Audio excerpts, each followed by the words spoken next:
नमस्कार दोस्तों। तो इस वीडियो में हम लोग 4 और 5 दिसंबर वाले न्यूज़पेपर से general studies and current affairs के टॉपिक को एक्सट्रैक्ट करके करेंगे। एक्चुअली ये थोड़ा लेट आ रहा है because I was out of station. तो ठीक है, आई विल कवर। अभी ये वीडियो में 4 और 5 वाला करेंगे, नेक्स्ट में 6 और 7 वाला कर लेंगे। ठीक है, तो टॉपिक तो अच्छा खासा है। देखो, अभी बिहार में इलेक्शन कंक्लूड हुआ है। ठीक है, तो बिहार के नीतीश गवर्नमेंट में कुछ इम्पोर्टेंट पोर्टफोलियोज को देख लेंगे। ठीक है, वो एग्जाम में मैच करने के लिए भी आ जाता है कभी कभी, and particularly those who are preparing for any examination concerned with Bihar, तो उसके लिए इम्पोर्टेंट हो जाता है। Those out of those not preparing for any examination of Bihar, they can skip 1 minute आगे। तो ठीक है, अभी वैसे इसमें जो है स्पीकर बनाया गया है, दैट इज प्रेम कुमार। ठीक है, ये बीजेपी के लीडर हैं, 9 टाइम एमएलए हैं। ठीक है, तो अभी एक चीज इसमें ये भी ध्यान रखना ना कि ये जो अभी करंट बिहार का लेजिस्लेटिव असेंबली है, ये 18th नंबर का है। ठीक है, इसके पहले 17th नंबर का था और ये 18th नंबर का है। तो ठीक है, इम्पोर्टेंट पोर्टफोलियोज को देख लेते हैं। तो Nitish Kumar of course JDU के हैं, ही इज चीफ मिनिस्टर। फिर जनरल एडमिनिस्ट्रेशन भी है, कैबिनेट सेक्रेटरीट है, विजिलेंस है एंड इलेक्शन है। ठीक है, इस चीज़ को ध्यान रखना। ये विजिलेंस से कंफ्यूज कर सकते हो अगर आप ऐसे कॉमन सेंस लगाओगे कि इंटरनल सिक्योरिटी, पुलिस, प्रिजन्स सम्राट चौधरी के पास है, तो मे भी विजिलेंस भी इन्हीं के पास होगा, तो वो गलत हो जाएगा। Vigilance is Nitish Kumar. सम्राट चौधरी, इनके पास होम मिनिस्ट्री है। ठीक है, होम के अंतर्गत internal security, police and prison आता है। ठीक है, फिर विजय कुमार सिन्हा, ये भी डिप्टी चीफ मिनिस्टर हैं। इनके पास rural and urban development reforms and mines and geology को दिया गया है। ठीक है, विजेंद्र प्रसाद जो हैं, ये जेडीयू के हैं, इनको energy, planning and development, prohibition, exercise, registration and commercial taxes को दिया गया है, जैसे रेवेन्यू, एक्सरसाइज, टैक्सेशन वगैरह आता है। फिर श्रवण कुमार हैं जेडीयू के, इनको रूरल डेवलपमेंट एंड ट्रांसपोर्ट दिया गया है। मंगल पांडे हैं बीजेपी के, इनको हेल्थ एंड लॉ, जो कि जनरली इन्हीं का रहता है। फिर सुशील कुमार हैं, दैट इज बीजेपी के, education and science, technology and technical education को दिया गया है। ठीक है, फिर नितिन नवीन है। हम लोग नेक्स्ट वीडियो में ना अभी 3 न्यू डिपार्टमेंट्स बनाने की बात चल रही है। ठीक है, तो ये कौन-कौन से डिपार्टमेंट होंगे और उनका रोल क्या होगा, हम लोग नेक्स्ट वीडियो में कर लेंगे, क्योंकि मैंने पढ़ा है कल 6 तारीख वाले आर्टिकल में वो है। तो आज मैं कवर इसलिए नहीं कर रहा हूँ कि वो 6 तारीख वाले आर्टिकल में आएगा, तो हम लोग उसको डिटेल में कवर कर लेंगे। ठीक है, फिर नितिन नवीन है, ये भी बीजेपी के हैं, इनको road construction, urban development and housing दिया हुआ है। ठीक है, कंफ्यूज मत करना, रूरल डेवलपमेंट है श्रवण कुमार जेडीयू के, नितिन नवीन के पास अर्बन डेवलपमेंट एंड हाउसिंग है। ठीक है, फिर सूर्य कुमार यादव हैं, दैट इज नॉट क्रिकेटर, ये बीजेपी के एमएलए हैं एंड इनको एग्रीकल्चर मिला है। ठीक है, अजय कुमार रोशन जेडीयू के हैं, इनको एससी एसटी वेलफेयर मिला है। ठीक है, कुमारी नीलम बीजेपी के हैं। ठीक है, इनको backward and extremely backward class welfare department मिला है। ठीक है, फिर मोहम्मद जामा खान जेडीयू माइनॉरिटी वेलफेयर इनको मिला है। ठीक है, मदन सहनी, इनको सोशल वेलफेयर मिला है। And doctor Pramod Kumar, environment, forest and climate change इनको मिला है। ठीक है, Sanjay Kumar Singh, he is also BJP, health, public health engineering इनको मिला है। दीपक प्रकाश बीजेपी, पंचायती राज मिला है। ठीक है, तो देखो अब क्या ये लिस्ट याद करने वाला है क्या? तो देखो, इट डिपेंड्स, अगर आपको लगता है बहुत इंपॉर्टेंट है, याद कर सकते हो, नहीं तो एक बार नज़र से इसको रखो, सो दैट कि अगर कभी तो मैच करने वाला या डायरेक्ट क्वेश्चन पूछ ले। जैसे कि आपको पता होगा कि 70th बीपीएससी में एक क्वेश्चन पूछा था कि फाइनेंस मिनिस्टर कौन है एंड बजट किन्होंने प्रेजेंट किया, तो लाइक दैट क्वेश्चन। ठीक है, तो सम्राट चौधरी थे उस समय भी, तो आपको ऐसे क्वेश्चन आ जाएंगे तो आपको पता होना होगा। ठीक है, अब देखो एक टॉपिक को हम लोग बहुत बढ़िया से अभी इसको निपटाएंगे। ठीक है, ये एक आर्टिकल है कि HC ask UP government to act against converts retaining benefits meant for schedule castes. ठीक है, इसमें आप देखोगे तो कास्ट बेस्ड बेनिफिट्स की बात हो रही है रिजर्वेशन के टर्म्स में। ठीक है, उसके बाद इसमें देखोगे तो कॉन्स्टिट्यूशन के में जो भी शेड्यूल कास्ट के से रिलेटेड हैं प्रोविजंस ऑर्डर की बात कर रहा है 1950, तो ये दे रहा है। तो हम लोग क्या करते हैं ना कि इसमें schedule caste, schedule tribes and other backward class से रिलेटेड जितने भी कॉन्स्टिट्यूशन में प्रोविजंस हैं, आर्टिकल्स हैं, इवन कि सुप्रीम कोर्ट के वर्डिक्ट्स हैं, वो देख लेते हैं, क्योंकि इससे रिलेटेड डायरेक्ट क्वेश्चंस होते हैं एग्जाम्स में, ठीक है। और ये एक आर्टिकल नहीं था, द इंडियन एक्सप्रेस में भी ऐसा आर्टिकल था, ठीक है, फिर द हिंदू में भी ये 2-3 आर्टिकल था। तो हम, और ये न्यूज़ में हमेशा रहता है शेड्यूल कास्ट, रिजर्वेशन वगैरह-वगैरह, तो हम लोग इसके स्टैटिक पोर्शन को थोड़ा-सा देख लेते हैं, ठीक है। तो अभी कॉन्स्टिट्यूशनल प्रोविजन देखेंगे और बाद में सुप्रीम कोर्ट से रिलेटेड वर्डिक्ट्स वगैरह देख लेंगे, ठीक है। देखो आर्टिकल 14 जो है, article 14 guarantees equality before law and equal protection of laws, ठीक है।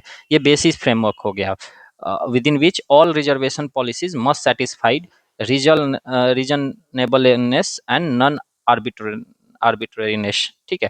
तो आर्टिकल 14 ही ग्राउंड है जिसमें इक्वालिटी की बात करी गई है एंड इक्वल प्रोटेक्शन की बात करी गई है।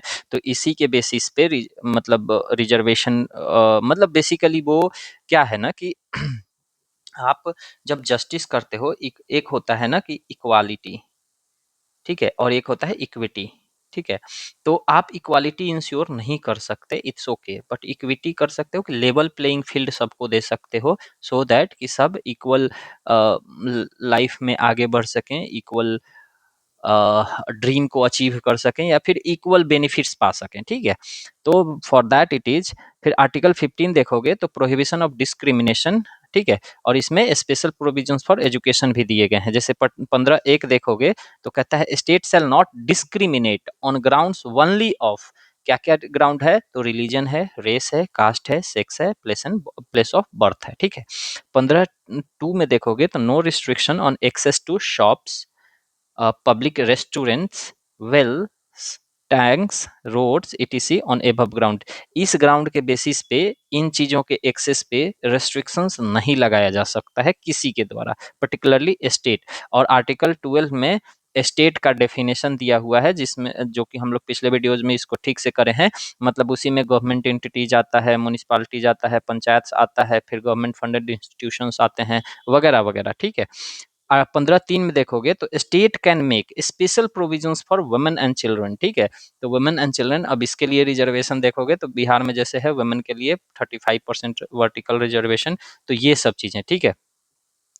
फिर आर्टिकल 15(4) ये बहुत इंपॉर्टेंट है, state can make special provisions for advancement of any socially and economically backward classes SEBCs for particularly, और for SC STs specially in education, ठीक है। और इसको ऐड किया गया था, ये 15(4) याद रखना, ये ऐड किया था SEBC वाला प्रोविजंस ऐड किया गया था फर्स्ट कॉन्स्टिट्यूशनल अमेंडमेंट 1951 में, जो केस था चंपकम दोराई राजन केस था, ठीक है। तो आप याद रखना, ये केस याद रखना, चंपकम दोराई राजन केस से SEBC के लिए स्पेशल प्रोविजंस बनाने का प्रोविजन जो था ऐड किया गया था 1951 में फर्स्ट कॉन्स्टिट्यूशनल अमेंडमेंट से, ठीक है। फिर फिर 15(5) में देखोगे तो state can provide for reservation in admissions to educational institution, ठीक है, इवन की प्राइवेट अनएडेड, जैसे कि एक तो है कि गवर्नमेंट एडेड इंस्टीट्यूशन है या गवर्नमेंट रन इंस्टीट्यूशन है, उसमें तो करेगा ही, ये अनएडेड में भी, प्राइवेट इंस्टीट्यूशन में भी बना सकता है, एक्सेप्ट माइनॉरिटी इंस्टीट्यूशंस, ठीक है, फॉर SCBCs SC STs वगैरह, ठीक है। 15(6) जो है वो 103rd अमेंडमेंट 2019 में ले आया गया था, जो कि 10% EWS रिजर्वेशन की बात करता है, ठीक है। इसमें माइनॉरिटी एजुकेशनल इंस्टीट्यूशन को एक्सक्लूड करके रखता है, ठीक है। अब अगर क्वेश्चन आ जाए स्टेटमेंट बेस्ड की ऑल इंस्टीट्यूशंस, तो ये गलत हो जाएगा, क्योंकि इसमें एक्सक्लूडिंग है माइनॉरिटी एजुकेशनल इंस्टीट्यूशंस, तो इससे आप ये चीज ध्यान रखना, ठीक है। आर्टिकल 16 जो है equality of opportunity in public employment की बात करता है, तो 16(1) जो देखोगे वो कहता है equality of opportunity for all citizens in public employment, ठीक है। देखो ये थोड़ा आपको लेंदी लग रहा होगा, बट ये ज़रूरी है, क्योंकि रिवीजन जब आप कर रहे हो, ठीक है, टाइम जब दे रहे हो, तो you have to look beyond points, जो जनरल में जैसे आपसे नॉर्मली आर्टिकल 16 रटोगे, इक्वालिटी ऑफ अपॉर्चुनिटी, और क्वेश्चन पूछ लेगा 16(4) से। अगर आपको बिलीव नहीं है, 78th का बीपीएससी का प्रीलिम्स उठाओ या फिर यूपीएससी के प्रीलिम्स का पेपर उठाओ, उसमें आपको पता चलेगा कहीं तो आर्टिकल 101 1 ए तक का क्वेश्चन पूछे हुए हैं, ठीक है। तो मैं ये सब जब पढ़ रहा हूँ, in fact I am reading resolve for myself too, तो मेरे माइंड में PYQ जो हैं घूम रहे हैं, ठीक है। तो उस बेसिस पे मैं नोट्स भी बना रहा हूँ एंड उस बेसिस पे आपको ये सब प्रेजेंट कर रहा हूँ या फिर इनकरेज कर रहा हूँ कि you have to see these all too. तो आर्टिकल 16(1) हम लोग देख लिए। 2 जो कहता है प्रोहिबिट्स डिस्क्रिमिनेशन ऑन अब डिस्क्रिमिनेशन के लिए फिर से बेसिस है religion, race, caste, sex, descent एक जुड़ा हुआ है, ठीक है। Descent, place of birth and residence भी, ठीक है। तो देखो ग्राउंड्स याद रखना। आर्टिकल 15 में जो ग्राउंड है वो religion, race, caste, sex, place on birth के टोटल कितने 5 ग्राउंड्स दिए हुए हैं, ठीक है। आर्टिकल 16 में कितने हैं? Religion, race, caste, sex, descent, place of birth and residence, total कितने हो गए? 7 ग्राउंड्स हो गए, ठीक है। तो ये आप याद रखना, ठीक है। इसमें जुड़ा हुआ कौन कौन सा है? तो डिसेंट है एंड रेसिडेंस है, ठीक है। अब देखो, अब इसका अलग अलग से किया जाता है और किया जा सकता है, छोड़ देते हैं। आर्टिकल 16(4) में देखोगे तो states can provide reservation in appointments और post in favour of any backward class not adequately presented in any services, ठीक है। ये बाद में जोड़ा गया article 4A allows reservation in promotion for SC/STs in services under the state subject to conditions. अब ये आर्टिकल 16(4)A जो है ये एडिशन है अमेंडमेंट के थ्रू 77th अमेंडमेंट 1995, ठीक है। ये याद रखना 77th अमेंडमेंट 1995 से जोड़ा गया 16(4)A। फिर 16(4)B जो है allows carry forward of unfilled reserved vacancies in subsequent years without counting them towards 50% ceiling for that year, ठीक है। ये 81st अमेंडमेंट 2000 में डाला गया। मतलब बेसिकली जो सुप्रीम कोर्ट इंदिरा सुहानी केस 1992 में सीलिंग लगा दिया था कि 50% से बियॉन्ड आप नहीं जा सकते हैं, ठीक है। तो ये अनफिल्ड रिजर्व वैकेंसी के लिए बोला कि नहीं भाई 50% को आप बियॉन्ड भी ले जा सकते हैं अगर किसी को रिजर्वेशन नहीं मिला है तो, ठीक है। फिर 16(6) आता है इंट्रोड्यूस बाय 103rd अमेंडमेंट 2019। इसमें कहता है कि 10% reservation in public employment for EWS economic weaker section, जो कि नॉन SC/ST OBC होने चाहिए। इसके लिए आपको EWS सर्टिफिकेट प्रोड्यूस करना पड़ता है।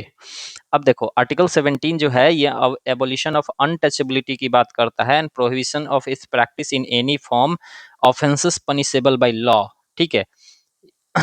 बहुत जगह देखोगे तो ये सुप्रीम कोर्ट इसको मतलब प्रोटेक्ट करता है, ठीक है। फिर आर्टिकल 46 है, इसमें ये ऑल दो डायरेक्टिव प्रिंसिपल है लेकिन इसमें कहता है कि state shall promote educational and economic interest of SCs, STs and other weaker sections and protect them from social injustice and exploitation, ठीक है। ये स्टेट के लिए क्या है? डायरेक्टिव है। अब स्टेट यहाँ सेंटर भी हो सकता है और स्टेट मतलब प्रोविंसेस भी हो सकते हैं लाइक यूपी, बिहार वगैरह, ठीक है। तो constitutional mandate behind reservation and welfare scheme, तो यही आर्टिकल 46 को कोट करके ले आया जाता है, ठीक है। Article 47 for reference prohibition of intoxicating drink for public health वगैरह, बिहार गुजरात में दारू बैन है उसी से 47, ठीक है। तो देखो आर्टिकल 275 का 1 क्लाउज जो है ये भी बात करता है रिजर्वेशन का। कहता है provides for granting aids from union to states for promoting welfare of STs and administration of schedule areas, ठीक है। तो 275 में शेड्यूल एरियाज की बात है। अब आपसे आपको पता होगा कि 5th एंड 6th शेड्यूल में भी शेड्यूल एरियाज की बात चलती है, ठीक है। तो आप उसको रिलेट कर सकते हो। देखो हम लोग यहाँ रिवीजन कर रहे हैं, ठीक है। तो मैं मेरे दिमाग में ये बैकग्राउंड डेटा है कि I am not teaching you subjects and syllabus, ठीक है। हम लोग से बैठ के इधर डिस्कस कर रहे हैं चीज़ों को जो कि न्यूज पेपर से रिलेटेड है and that can find relevance of your GS part, ठीक है, एंड करेंट अफेयर्स पार्ट। इससे क्या होगा? रिवाइज हो जाएगा, ठीक है। तो इसलिए I am not going in greater depth, ठीक है। आर्टिकल 330 टू 334 में भी है रिजर्वेशन का, जिसमें पॉलिटिकल रिजर्वेशन की बात चलती है। आपको ये चीज़ ध्यान रखना होगा कि पॉलिटिकल रिजर्वेशन की स्पेशली बात 330 से 334 नंबर आर्टिकल में चलता है। जैसे कि आर्टिकल 330 में है रिजर्वेशन फॉर ऑफ सीट्स, किसके लिए? एसीज एसटीज, किसमें? तो लोकसभा में। ठीक है। फिर 332 में रिजर्वेशन फॉर सीट्स किसके लिए? एससी एसटीज इन स्टेट लेजिस्लेटिव असेंबलीज में। ठीक है। तो 330 देता है लोकसभा में, 332 देता है एसएलए में। ठीक है। फिर 333 और 331 जो है, ये earlier representation for Anglo Indian community bye nomination था, लेकिन इसको 104th अमेंडमेंट से के थ्रू हटा दिया गया था। ठीक है। तो देखो आपको अभी हम लोग देख लिए कि 103rd रिजर्वेशन जो था ईडब्ल्यूएस से रिलेटेड था। 1054 जो है दैट इज फॉर रिजर्वेशन से रिलेटेड। ठीक है। कि सॉरी, इससे एंग्लो इंडियन कम्युनिटी से रिलेटेड। ठीक है। तो ये आप याद रखना। 334 भी था कि one fix the time limit for reservation of seats for SC STs in legislature. ठीक है। बट इसको भी बेसिकली देखो, थोड़ा-सा इसमें वो हो गया। तो ऐसे देखो कि जब कॉन्स्टिट्यूशन बना था ना, तो सिर्फ 15 साल या 10 साल रिजर्वेशन देने की बात चली थी। ठीक है। और उसमें एक प्रोविज़न था कि क पार्लियामेंट अमेंड कर सकता है। ठीक है। तो ये जो अभी रिजर्वेशन था, ये 2025 में ख़त्म हो गया था एससी एसटीज़ के लिए। ठीक है। लेकिन अभी की जो गवर्नमेंट हैं, उन्होंने क्या करा कि इसको एक्सटेंड करके 25 जनवरी 2030 तक कर दिया। ठीक है। अब आपको क्या लगता है कि यहाँ के बाद रिजर्वेशन खत्म हो जाएगा?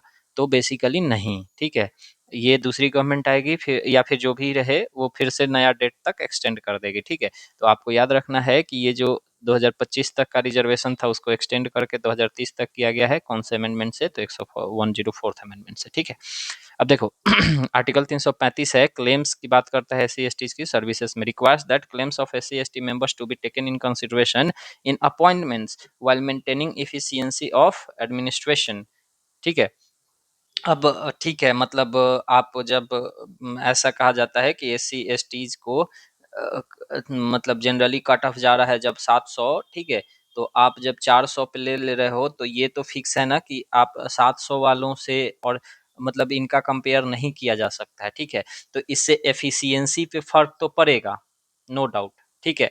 तो इससे आर्टिकल 335 में कह रहा है कि इनका जो क्लेम होगा ना, उसको ध्यान में रखना है। साथ ही साथ इंश्योर करना है कि एफिशिएंसी ऑफ एडमिनिस्ट्रेशन भी बना रहे, मतलब कि आप मेरिट को भी लेते रहें। ठीक है। मतलब सिर्फ रिजर्वेशन रिजर्वेशन ना खेलें। ठीक है। चलो नेक्स्ट है article 338, 338 A and 330 B B. ये नेशनल कमीशन की बात करता है। ठीक है। याद रखना, नेशनल कमीशन जो है 338 में है। ठीक है। तो हम लोग ऐसे कहते हैं ना कि S C S T O B C, S C S T OBC कहते हैं। जनरली आप देखोगे तो फ्लो में यही निकलता है। ठीक है। आप भी यहाँ मतलब पॉज करो और बोलोगे तो ऐसे ही आएगा, S C S T OBC. ठीक है। तो याद रखना, 338 एस सी के लिए है, 338 ए एस टी के लिए है, और 338 बी ओबीसी के लिए है। ठीक है। समझ में आ गया? एस सी के लिए 338। तो ठीक है।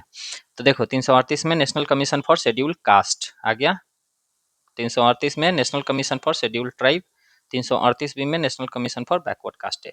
ठीक है। तो S C S T OBC याद रखना। ठीक है। और ये जो 338 बी जो था, ये 102nd अमेंडमेंट 2018 में से आया था। ठीक है। फिर आर्टिकल 339 है, union's power to issues direction for the welfare of S C S Ts and development of schedule areas. 41 और 42 में है, इसमें प्रेसिडेंशियल लिस्ट की बात करता है। तो 341 में कहता है कि प्रेसिडेंट स्पेसिफाई करते हैं by public notification schedule areas in state and UTs, only parliament can include exclude from list. ठीक है।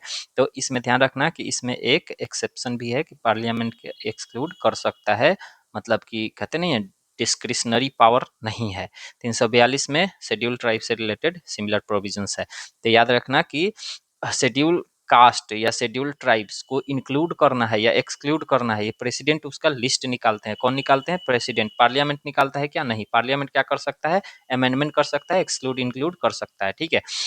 अमेंडमेंट ले आके, लेकिन ये सोल पावर किसका है? प्रेसिडेंट का है। और पार्लियामेंट करेगा भी फिर भी ये पब्लिक नोटिफिकेशन प्रेसिडेंट के नाम से ही आएगा, ठीक है।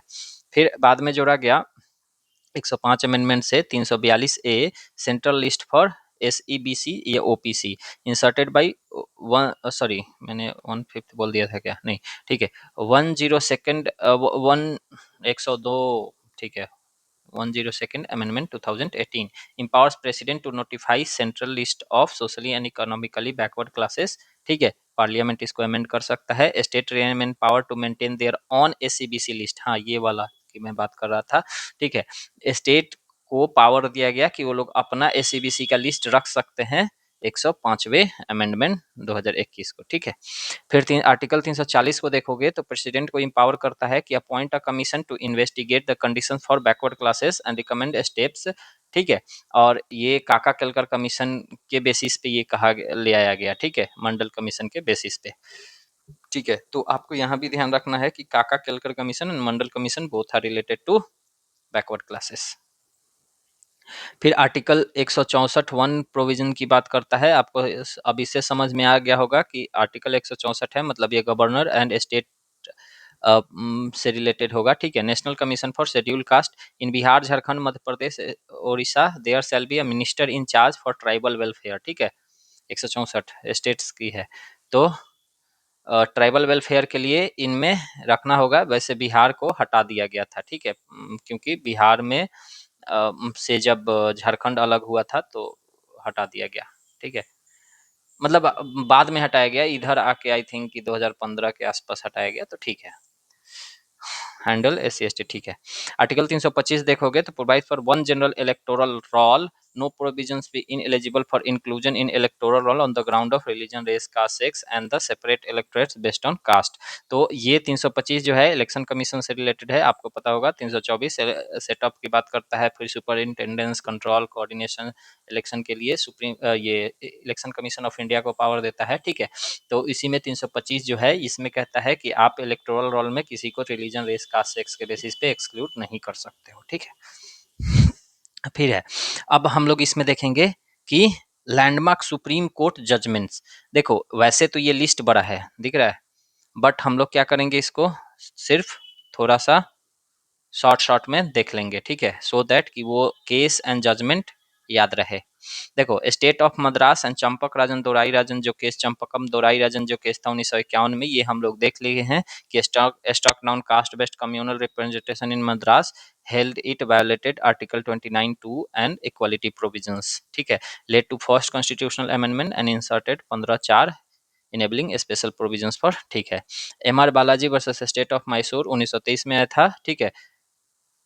हाँ, इनेबलिंग मतलब आर्टिकल 15(4) को ये बोला कि इनेबलिंग की तरह काउंट करिए, ना कि कंपलसरी की तरह, ठीक है। तो इसमें भी ये बोला था कि 50% से ऊपर जो होगा नॉर्मली भी अनरीजनेबल होगा, ठीक है, जब तक कि एक्स्ट्रा ऑर्डिनरी सर्कमस्टांसेस नहीं होते हैं। आपको बस ध्यान रखना है कि MR Balaji versus state of Mysore जो है ये भी कास्ट रिलेटेड है, रिजर्वेशन रिलेटेड है, ठीक है। फिर इंदिरा सुहानी ये तो है ही, ठीक है, इसको मंडल केस के नाम से भी जानते हैं। क्वेश्चन आ जाएगा कि which of the following cases is known as the Mandal case, 4-5 option, 3-4 option रहेंगे, तो आपको याद रखना है Indira Sawhney versus union of India case 1992। इसी में मतलब जो वो 27% रिजर्वेशन वाला था, आपको याद होगा कि गवर्नमेंट अपने एक गवर्नमेंट मेमोरेंडम, यूनियन मेमोरेंडम के थ्रू एक लेटर ले आई थी, आई थिंक 90 के आसपास, ठीक है। उसमें वो 27% रिजर्वेशन फॉर OBC की बात करी थी, तो इसको चैलेंज किया गया था, ठीक है। तो इस केस में सुप्रीम कोर्ट ने अपहेल्ड किया, ठीक है, लेकिन इसी में कह दिया था कि वो 50% कैप ऊपर नहीं जाना चाहिए रिजर्वेशन, ठीक है। हाँ, तो हाँ, इसमें भी क्रीमी लेयर का कंसेप्ट याद रखना कि क्रीमी लेयर का कंसेप्ट कहाँ से आ रहा है, तो इंदिरा सुहानी केस से, ठीक है। तो इस जजमेंट में सुप्रीम कोर्ट ने लेट डाउन किया कुछ क्या था कि creamy layer exclusion mandatory for OBC के लिए total reservation normally not exceed 50% जब तक कि रेयर एक्सेप्शंस नहीं आते हैं।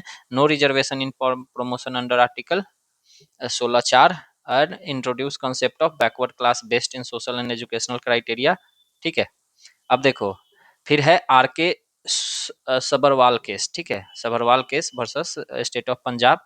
इसमें ये भी रिजर्वेशन से रिलेटेड है, हटा दो। M Nagaraj versus union of India, ठीक है, ये भी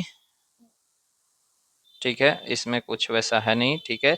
जर्नल सिंह वर्सेस लक्ष्मी नारायण गुप्ता, और 2018 में, फिर 2022 में भी इसमें क्लारिफिकेशन आया था, ठीक है। बट ठीक है, ये भी रिजर्वेशन से रिलेटेड है, छोड़ देते हैं।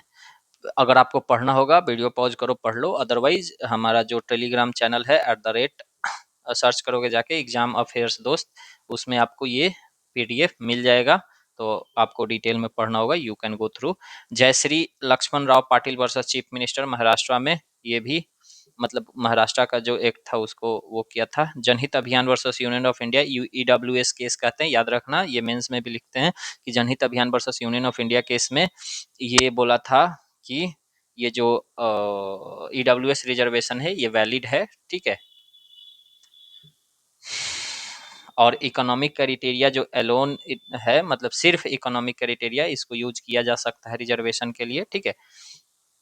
और इसमें बोला कि 50% सीलिंग एक्सीड कर सकता है ईडब्ल्यूएस कोटा के लिए। तो अभी आप देखोगे तो पहले से ही 52% के आसपास था, अभी 10 तो 62%, या अभी वैसे मतलब मिला जुला के 59.5 या अप्रॉक्स 60% रिजर्वेशन है, ठीक है, वर्टिकल रिजर्वेशन, ठीक है। Vikas Krishna Rao Gawali versus state of Maharashtra, ये भी ओबीसी रिजर्वेशन से रिलेटेड है। फिर state of Punjab versus Davinder Singh है, ठीक है, हाँ ये भी रिजर्वेशन से रिलेटेड है, छोड़ दीजिए। फिर इमर्जिंग ट्रेंड अभी देखोगे तो creamy layer extension to SC ST, ठीक है, ये चल ही रहा है, तो ठीक है। मतलब अब देखो, अगर क्विक अगर जो लोग स्किप करना चाहते हैं तो आपके लिए ये है, ठीक है, कि फॉर शेड्यूल कास्ट कौन कौन से हैं, फिर शेड्यूल ट्राइब कौन कौन से हैं, ठीक है, एंड OBC SC BC के लिए कौन कौन है, ठीक है, और EWS के लिए कौन कौन से हैं, ठीक है। तो याद रखना, चूंकि ये अभी एकदम रिसेंट है, तो 15/6 एंड 16/6 है EWS के 10% रिजर्वेशन से रिलेटेड, ठीक है। अब देखो, एक आर्टिकल है समग्र शिक्षा से रिलेटेड कि states will have to abide by the terms of Samagra Shiksha to receive funds. देखो, इसमें PM श्री स्कूल की बात चल रही है, फिर NEP हम लोग खूब बढ़िया से करे हैं पिछले वीडियो में, मतलब 2-3 वीडियोज में। फिर हम इसमें देखोगे तो जवाहर नवोदय विद्यालय की बात चल रही है, ठीक है। तो हम लोग थोड़ा सा ये सब को देख लेंगे, समग्र शिक्षा, JNVs, फिर और भी स्कूल्स होते हैं जैसे कि एकलव्य मॉडल स्कूल्स हैं, ठीक है, तो इसको देख लेते हैं। तो ये जो समग्र शिक्षा अभियान है ये है क्या, तो देखो, holistic school education program covering pre primary to class 12, मतलब इसमें होलिस्टिक स्कूलिंग देने की बात चलती है। मतलब हम लोग जो KG UKG LKG कहते हैं ना, वहां से लेके और क्लास 12 तक के बच्चों के लिए, ठीक है। इसमें मतलब सब कुछ सीनियर सेकेंडरी के लिए, फिर रूरल के लिए और टीचर एजुकेशन के लिए, सबको इसमें शामिल करता है, ट्रेनिंग वगैरह को। फोकस एरिया क्या है, फाउंडेशनल लिटरेसी एंड न्यूमरेसी, ठीक है। हम लोग FLN की बात करे थे कि जिसमें प्रथम फाउंडेशन का जो एसर रिपोर्ट आता है, ठीक है, तो उसमें था कि क्लास 5 के स्टूडेंट्स जो हैं वो क्लास 2 एंड 3 के टेक्स्ट बुक्स को भी पढ़ने के काबिल नहीं है, और इनका परसेंटेज जो है वो 65% के आसपास है। तो इस चीज में मतलब universal FLN, foundational literacy and numeracy को अचीव करने के लिए एम्फेसाइज करने की बात चल रही थी। तो समग्र शिक्षा इसको कैटर करता है, ठीक है, कि foundational literacy and numeracy, access and retention, inclusive education, vocationalisation, digital initiatives वगैरह। देखो, इसमें फंडिंग जो पैटर्न है 60:40 रेशियो का है, 60 सेंटर देता है, 40 स्टेट देता है, ठीक है। And north eastern region and Himalayan states के लिए 90:10 का है, पर्टिकुलरली उनके लिए जिनको आर्टिकल 371 में स्पेशल स्टेटस की वो दर्जा प्राप्त है, ठीक है। तो याद रखना कि 60% जो 60 मतलब 100% में 60% फंडिंग कौन दे रहा है, सेंटर दे रहा है। अब आप अगर समग्र शिक्षा के प्रोविजंस को फॉलो नहीं करोगे तो सेंटर नहीं देगा, ठीक है। तो इसी पे वो आर्टिकल था। कंपोनेंट्स में क्या क्या आता है, school infrastructure, ICT and digital classrooms, library strengthening, sports grants, support for CWSN, training for teachers, pre primary learning in government schools. Special initiatives में देखोगे, हम लोग इसी की बात कर रहे थे, निपुण भारत, हम लोग इस पे बहुत अच्छे से आई थिंक कि 19 नवंबर वाले वीडियो में हम लोग करे हैं बात, ठीक है। फिर विद्या प्रदेश, PM ई विद्या, ICT लैब्स, कस्तूरबा गांधी बालिका विद्यालय, ये सब इनिशिएटिव्स हैं, ठीक है। अब है PM श्री, तो पीएम श्री में क्या है कि इसमें इसका फुल फॉर्म है PM school for rising India, ठीक है, याद रखना। इसमें अगर कोई एब्रिविएशन पूछता है क्वेश्चन में तो अभी इसमें राइजिंग इंडिया की जगह कुछ और रख देगा तो आप कंफ्यूज करोगे, तो याद रखना इसको, ठीक है। इसका टारगेट क्या है कि मॉडर्नाइजेशन करेगा 14,500 प्लस स्कूल्स का एंड मॉडल स्कूल्स बनाएंगे, ठीक है। अपग्रेडेशन फोकस में स्मार्ट क्लासरूम, स्टेम लैब्स, ये साइंस टेक्नोलॉजी इंजीनियरिंग में और मैनेजमेंट आता है, ठीक है। तो stem labs, solar energy, green practices and digital libraries की बात करी जा रही है, ठीक है। फिर student centric study based pedagogy बनाने की बात चल रही है, एक्सपीरियंशियल लर्निंग, फिर कंप्यूटर बेस्ड असेसमेंट वगैरह, ठीक है। तो ये है। फिर जवाहर नवोदय विद्यालय, पीएम श्री समझ गए, जवाहर नवोदय विद्यालय ये बहुत पुराना है, ठीक है। ये रेसिडेंशियल स्कूल है क्लास 6 to 12 के लिए, अंडर नवोदय विद्यालय समिति, ठीक है, ऑटोनोमस है, मिनिस्ट्री ऑफ एजुकेशन के अंदर आता है, ठीक है। इसमें मैंडेट है कि 1 JNV इन एवरी डिस्ट्रिक्ट होना चाहिए, ठीक है, बट अभी वैसा है नहीं, बट ठीक है। सिलेक्शन इसका जो होता है वो एक इंट्रेंस के थ्रू होता है जिसका नाम है JNV स्कॉलरशिप टेस्ट ऐसे करके होता है फॉर क्लास 6, और बाद में लेटरल एंट्री भी होती है क्लास 9 and 11 की, ठीक है। टारगेट है रूरल टैलेंटेड चिल्ड्रन को, ठीक है, मतलब बेहतर एजुकेशन देना, और 75% इसका जो JNV होंगे वो रूरल सेटअप में होंगे, ठीक है। फैसिलिटीज में फ्री एजुकेशन, बोर्डिंग, लॉजिंग, ठीक है, स्पोर्ट्स, ICT ये सब देता है, ठीक है। फिर अभी ये रिसेंट इनिशिएटिव है कि ये एकलव्य मॉडल रेसिडेंशियल स्कूल, ये रेसिडेंशियल स्कूल है ट्राइबल चिल्ड्रन के लिए from class 6 to 12। Ministry of tribal affairs इसको इम्प्लीमेंट करता है।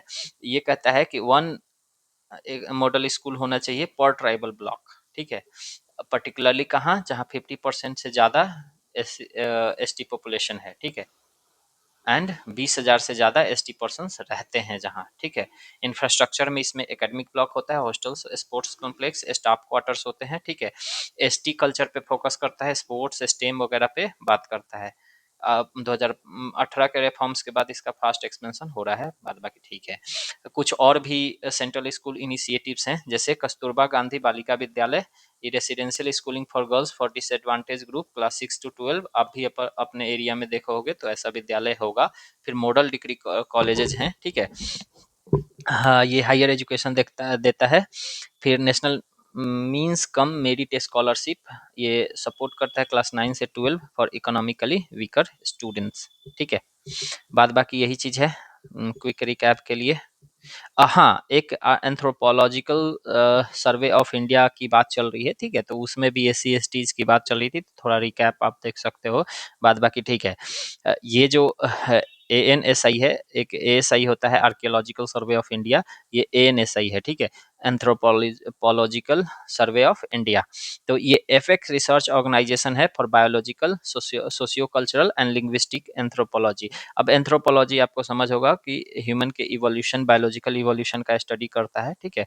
आप UPSC करोगे तो इसमें बहुत लोग एंथ्रोपोलॉजी को एज एन ऑप्शनल सब्जेक्ट लेना पसंद करते हैं, ऑल बिकॉज कि ये थोड़ा सा कम टाइम, 3 से 4 महीने में कम्प्लीटली कवर हो जाता है, ठीक है। तो ठीक है, एंथ्रोपोलॉजी हेडक्वार्टर्स कोलकाता है, इसका works under ministry of culture, याद रखना, ठीक है। बाद बाकी एथनोग्राफिक स्टडीज करता है, अब ट्राइब्स का बायो कल्चरल रिसर्च करता है, और ठीक है, बाद बाकी अब एक है जो वो बात चल रही है, आर्टिकल दिखाता हूँ आपको, ये वाला, centre is not considering any proposal to classify denotified tribes, ठीक है। तो इसी में बात चल रही है DWB-DNC की, कि welfare board for D notified nomadic and semi nomadic communities की, ठीक है। तो इसमें ही था शेड्यूल ट्राइब्स वगैरह, इसलिए मैंने आपको दे दिया। अब देखो इसमें देखो, NC had recommended fresh classification of 85 of this communities, reclassification of 9 others. तो हम लोग थोड़ा NC को भी देख लेंगे इसमें, एंथ्रोपोलॉजिकल सर्वे ऑफ इंडिया, ठीक है। देखो इसमें ना एक सीड स्कीम की भी बात चल रही है, ठीक है, तो सीड स्कीम को भी हम लोग थोड़ा देखेंगे, तो ठीक है। देखो ये जो DNTs होते हैं ना, वही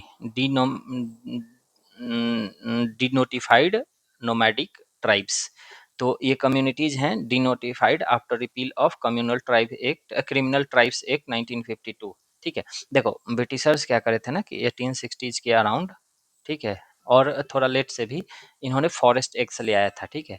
उसके अंतर्गत कुछ-कुछ ट्राइबल्स को या फिर जो पर्टिकुलरली इंसर्जेंसी वगैरह में इन्वॉल्व होते थे, ठीक है, या फ्रीडम के लिए फाइट करते थे, उनको ये लोग क्रिमिनल ट्राइब एक्ट के थ्रू क्रिमिनल घोषित कर दिए थे, ठीक है।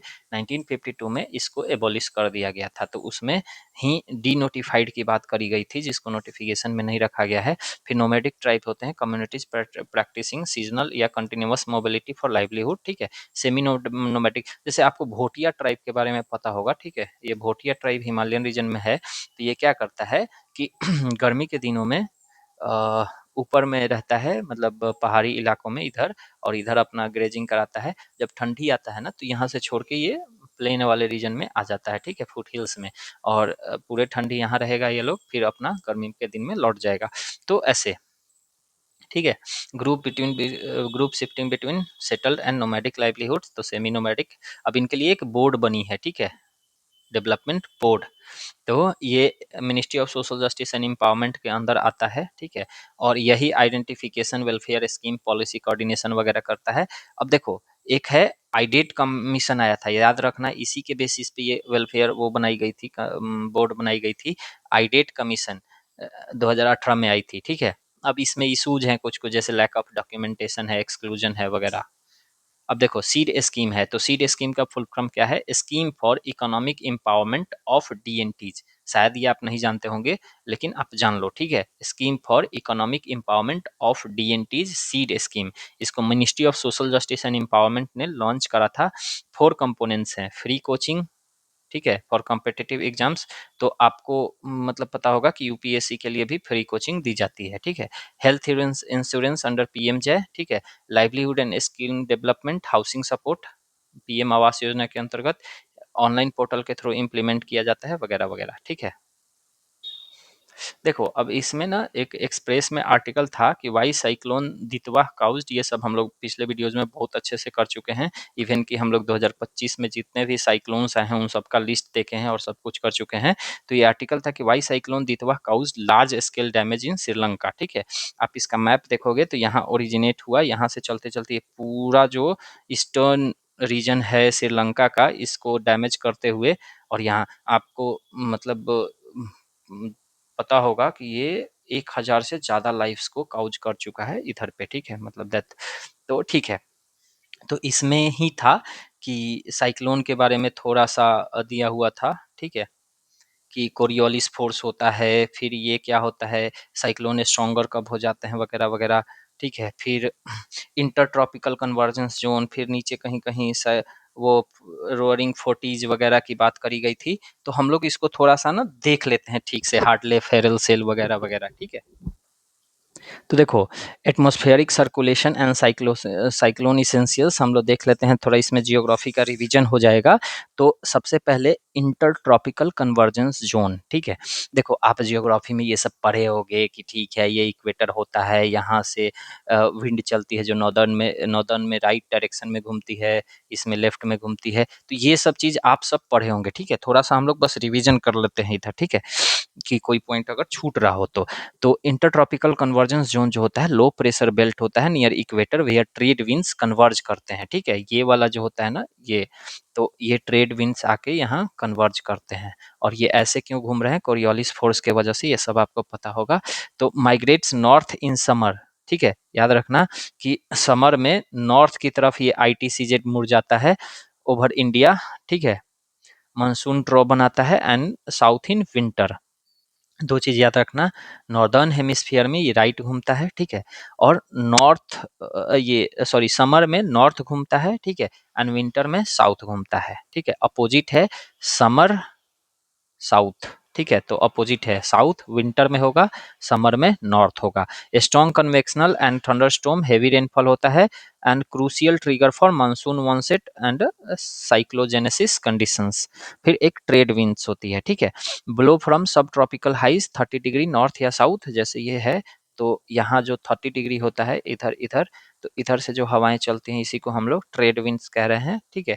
क्योंकि यहाँ के लोगों का ना, अब ट्रेड विंड्स नाम क्यों है ये ज्योग्राफी में आप पढ़े होंगे, ठीक है, छोड़ देते हैं।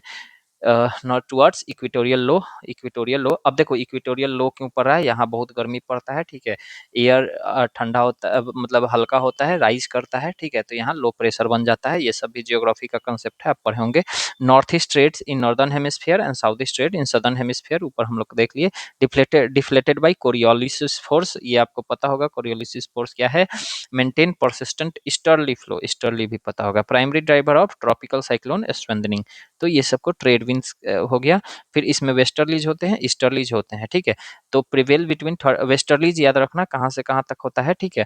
तो prevail between 30 to 60 degree latitudes in both hemisphere, stronger in southern hemisphere due to the less land mass। आप देखोगे तो southern hemisphere में यहाँ एक श्रीलंका मिलता है, थोड़ा सा इधर अफ्रीकन रीजन वाला आ जाता है और साउथ अमेरिका वाला रीजन आ जाता है, मोर ओवर खाली खाली है, ठीक है।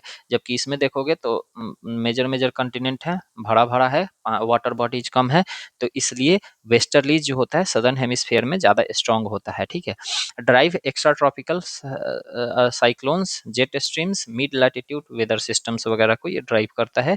फिर polar easterlies, of course polar word जुड़ा हुआ है तो हाई में होगा, पोलर हाई में 90 डिग्री एंड मूव टुवर्ड्स सब पोलर लोज, मतलब ऊपर से सब पोलर लोज 60 डिग्री की तरफ बढ़ता है, ठीक है।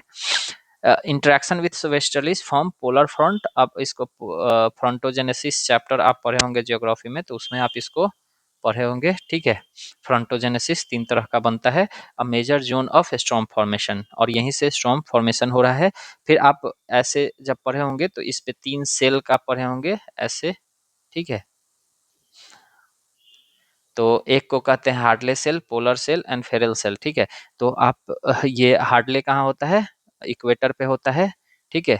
सिंकिंग एट 30 डिग्री में जाके ये जो ऐसे मैंने बोला ना, तो ये सिंक कर जाता है, ठीक है। क्रिएट्स इक्वेटोरियल लो एंड सब इक्वेटोरियल हाई, अब यहाँ से उठ के इधर जाएगा तो जहाँ से हवाएं उठ रही हैं, ठीक है, वहाँ लो बनेगा, जहाँ ये गिर रही है वहाँ हाई बना देगा। Governs tropical rainfall, desert formation at 30 degree and monsoon dynamics. Ferrel cell जो होता है 30 से 60 डिग्री होता है, acts as secondary circulation transferring heat poleward, ठीक है। फिर पोलर सेल जो होता है rising at 60 degree, sinking at polar highs, cold होता है, डेंस सर्कुलेशन होता है, की टू पोलर क्लाइमेट स्टेबिलिटी, ठीक है। अब आप देखे होगे ना तो इधर नीचे में 40 डिग्री लेटीट्यूड पे, 50 डिग्री 60 डिग्री पे मतलब जो हवाएं बहती हैं उसका नाम है कुछ कुछ, ठीक है। तो जैसे आप 40 डिग्री से 50 डिग्री में, मतलब इस रीजन में जो बहता है उसको क्या कह रहे हैं, रोअरिंग 40s, आप याद रखना रोअरिंग है।